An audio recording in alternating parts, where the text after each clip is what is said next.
my name is Joan Hatcher, and I'm a student at Chattahoochee Technical College, enrolled in ECCE 1105, Health, Safety, and Nutrition.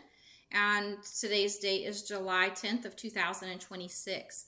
Today we're going to be talking about safety topics specifically, so I want to discuss cooking with children, safety while cooking with children. And I just think cooking with children is a awesome way to introduce some fun learning concepts to the children.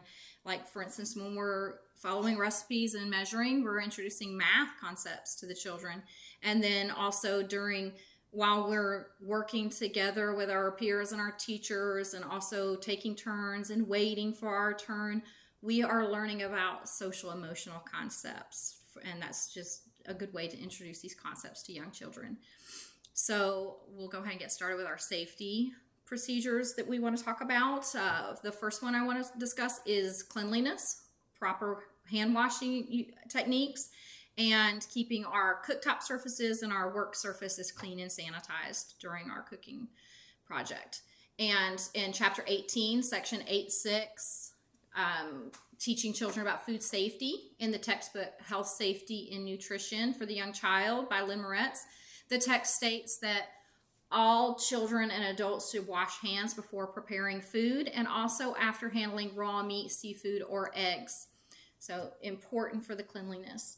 And also I found a video on YouTube through the Small Bites Adventure Club, which is a subscription company that will send your classroom recipe cards and food items, as well as some kitchen items to get you started on cooking in the classroom. And their safety video showed exactly how to wash your hands and keep your hands clean throughout the process, and also how to properly and safely use knives with children. This is a good knife to use with children because it won't cut through the skin, but it will cut through some, fruits and vegetables. If you wanted to introduce that into your cooking with children. And our second safety protocol that I want to discuss is keeping a safe perimeter around your danger zones, like a hot cooktop surface or around knives. The American Academy of Pediatrics states that a 3 to 5 foot perimeter around these danger zones is appropriate. And I know whenever I'm cooking with children, I always have the cooktop surface close to me, and I have a large enough perimeter from the edge of the table so that the children cannot reach over and touch these items and burn themselves or cut themselves. So very important to observe those safety protocols. Also, on the American Academy of Pediatrics website, I found an article called Cook Up a Recipe for Safety in Your Kitchen. And it states, if you cannot leave your hand on a surface for more than 10 seconds, then it is a danger to the child. So that's a good measure. If you touch it and you cannot hold your hand there, then it's definitely going to be dangerous for the child as well. And our third safety protocol is to never leave a child alone or unattended during your project.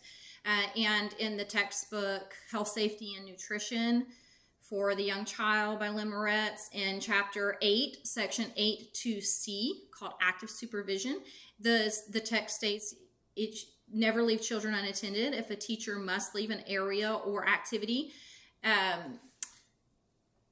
it should be supervised by another adult. In the Georgia pre-K classroom, we have 2 teachers present at all times. So if for whatever reason the teacher conducting the project has to step away, you can always ask the other teacher to step in or to bring any items. However, one way that I am able to ensure that doesn't happen is I start out the project with everything that we need available for our cooking project. So here we're going to have pancakes. I have everything we need, including toppings for the cooking project. And so that way I'll never have to leave children unattended. But to just recap on our 3 safety protocols, we want to practice cleanliness before, during, and after our project. And that is through proper hand washing techniques. And then also to maintain that 3 to 5 foot perimeter away from our danger zones. And then also, we never leave a child unattended under any circumstances, but especially during cooking projects. And even though safety should be our number one priority while we're cooking with children, please just remember to have fun. This is an exciting thing for them, and they can learn so many wonderful things through this activity. So thank you for listening, and have fun. Bye.